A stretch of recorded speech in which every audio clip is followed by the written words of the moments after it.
Hi friends, welcome to Indus kitchen. இன்றைக்கி ரசப்பொடி வீட்டிலையே எப்படி ரெடி பண்ணலான்னு பார்க்கலாம். அந்த ரசப்பொடியை வச்சு எப்படி ரசம் பண்ணலான்னு பார்க்கலாம். வாங்க வீடியோக்குள்ளே போகலாம். ரசப்பொடி எப்படி ரெடி பண்ணலான்னு பார்க்கலாம். அடுப்பில் ஒரு கடாய் எடுத்து வச்சுக்கோங்க. கடாய் சூடானோடனே அரை கப் அளவு வரமல்லியை இதில் சேர்த்துக்கலாம்.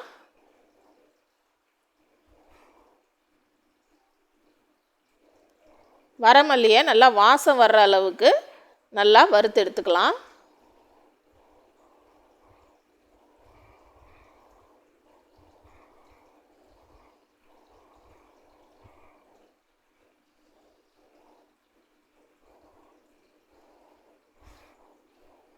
இப்போ இதை ஒரு பிளேட்டுக்கு ட்ரான்ஸ்ஃபர் பண்ணிடலாம். அதே கப்பில் அரை கப் அளவு துவரம்பருப்பை இதில் சேர்த்துக்கலாம். துவரம்பருப்பையும் நல்லா வறுத்து எடுத்துக்கலாம்.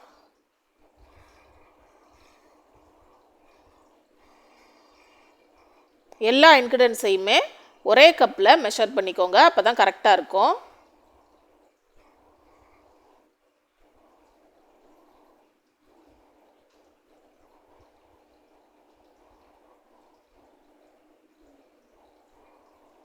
இப்போ அதே கப்பில் 1/4 கப் அளவு வரமிளகாய் சேர்த்துக்கலாம்.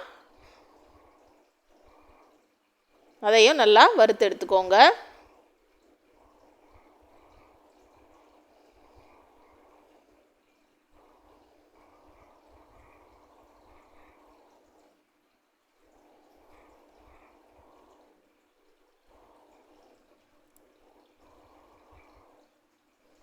கால் கப் அளவு சீரகம் சேர்த்துக்கலாம்.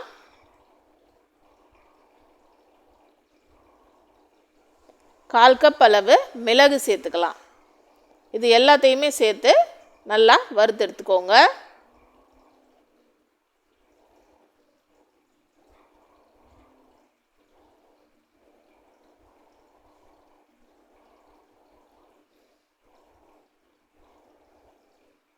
இப்போ 1/4 கப் அளவு கருவேப்பிலை சேர்த்துக்கலாம்.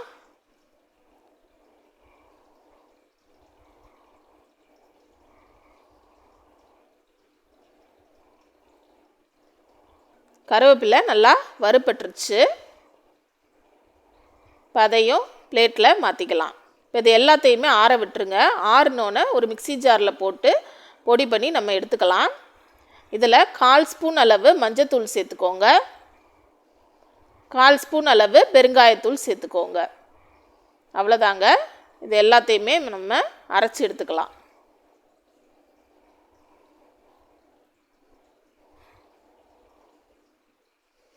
இப்போ ரசம் எப்படி பண்ணலான்னு பார்க்கலாம். இந்த பொடி யூஸ் பண்ணி அடுப்பில் கடாய் வச்சுக்கோங்க. அதில் 2 ஸ்பூன் எண்ணெய் ஊற்றிக்கோங்க.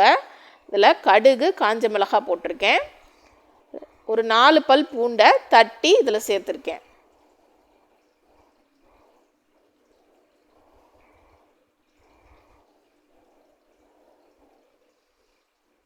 அதில் ஒரு தக்காளியை நல்லா மேஷ் பண்ணி எடுத்துக்கோங்க.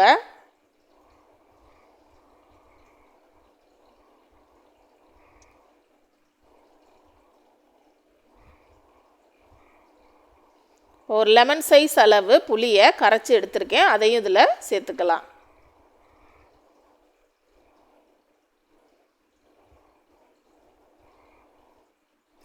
இப்போ நம்ம அரைச்சி வச்சுருக்கிற ரசப்பொடியை சேர்த்துக்கலாம். 1 ஸ்பூன் அளவு ரசப்பொடி இதில் சேர்த்துருக்கேன். இப்போ உங்களுக்கு எவ்வளோ ரசம் தேவையோ அதுக்கேற்ற அளவு நீங்கள் தண்ணி ஊற்றிக்கலாம். இப்போ இதுக்கு தேவையான அளவு உப்பு சேர்த்துக்கலாம்.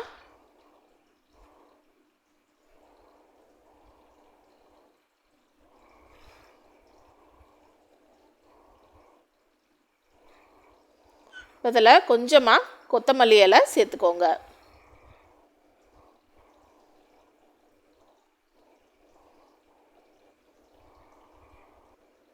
இப்போ இதில் 1/4 ஸ்பூன் அளவு சர்க்கரை சேர்த்துக்கலாம். நீங்கள் நாட்டு சர்க்கரையோ மண்டை வெல்லமோ கூட சேர்த்துக்கலாம். இது எல்லாத்தையுமே சேர்த்துட்டு ரசம் நுரக்கட்டி வர ஸ்டேஜில் ஆஃப் பண்ணிடலாம். அவ்வளோதாங்க, ரசம் ரெடி ஆயிடுச்சு. இந்த பொடி வீட்டில் அரைச்சி வச்சுக்கிட்டோன்னா டக்குன்னு ரசம் ரெடி பண்ணிடலாம். ரொம்ப வாசமாகவும் இருக்கும், டேஸ்ட்டாகவும் இருக்கும். கட்டாயம் அதை ட்ரை பண்ணி பாருங்கள். தேங்க்யூ. தேங்க்ஸ் ஃபார் வாட்சிங். லைக் பண்ணுங்கள், ஷேர் பண்ணுங்கள், சப்ஸ்கிரைப் பண்ணுங்கள்.